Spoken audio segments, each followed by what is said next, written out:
અમરેલી શહેરમાં ગઈકાલે વિકાસના કામોને લઈને મહત્વપૂર્ણ કાર્યક્રમ યોજાયો હતો, જેમાં રાજ્ય સરકારના મંત્રીઓની હાજરીમાં ઐતિહાસિક ધરોહરને જાળવવાના કામોનું ખાતમુહૂર્ત કરવામાં આવ્યું।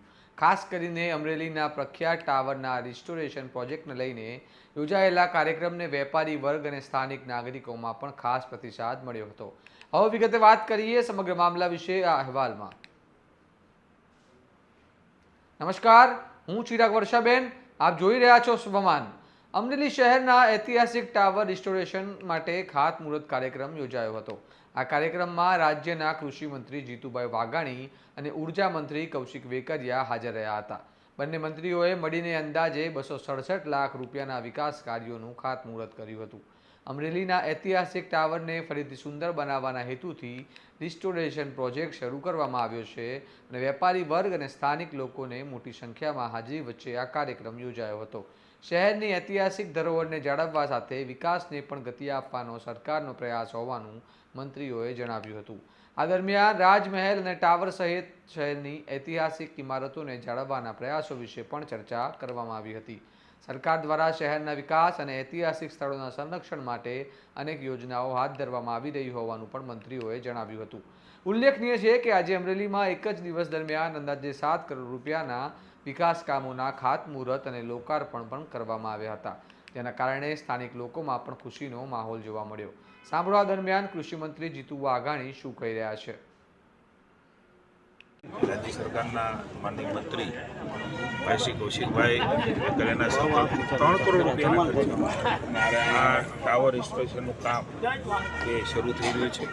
માનનીય ભરતભાઈ, સાંસદશ્રી અને સમગ્ર ભારતીય જનતા પાર્ટીની ટીમ, નગરપાલિકાની ટીમ અને લોકોની લાગણી, વેપારીઓની લાગણી, ચેમ્બરની લાગણી, અમરેલીનું એક ભાવ આ ટાવર સાથે જોડાય।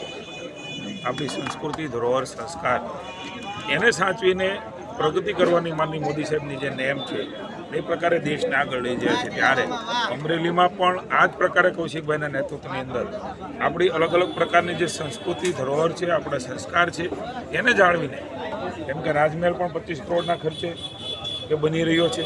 એટલે વર્તમાન ને નવી પેઢી આપણા સંસ્કારો સાથે, સંસ્કૃતિ સાથે જોડાઈ રહે એવું આ અલગ અલગ પ્રકારના કાર્યક્રમો અને ખાસ કરીને આ ટાવરનું રિસ્ટોરેશન અને રાજમહેલનું એક નવીનીકરણ એ પણ આપણા સંસ્કારનું પ્રતીક છે। હું ભાઈ કૌશિકભાઈને અભિનંદન આપું છું। એ પ્રકારે વેપારીઓનો ઉત્સાહ, વેપારીએ જે પ્રકારે સન્માન કર્યો, જે ભાવ હતો એ જે મને એવું લાગે છે કે અમરેલીમાં રહેતા હોય કે ન રહેતા હોય, એ વિશ્વમાં ક્યાંય પણ રહેતા હોય, ભારતમાં ક્યાંય રહેતા હોય, અમરેલીની બહાર રહેતા હોય, પણ ટાવર સાથેનું એમનું જોડાણ એ વિશેષ છે। ત્યારે 3 કરોડ રૂપિયાના ખર્ચે એક જે ટાવર હતો અને એનાય પ્રકારે એ ટાવરનું રિસ્ટોર કરવાનું કામ એ આર્કિટેક્ટોને સાથે લઈને રાજ્ય સરકારમાં ભૂપેન્દ્રભાઈના નેતૃત્વમાં, ભાઈ હર્ષભાઈના નેતૃત્વમાં થઈ રહ્યું છે। ત્યારે હું એકવાર અમરેલીની પ્રજાને, અમરેલીની જનતાને હું શુભકામના આપું છું અને એક દિવસ પણ રોજે રોજ મળે એ પ્રકારનો સંકલ્પ ભાઈ કૌશિકભાઈએ કર્યો છે।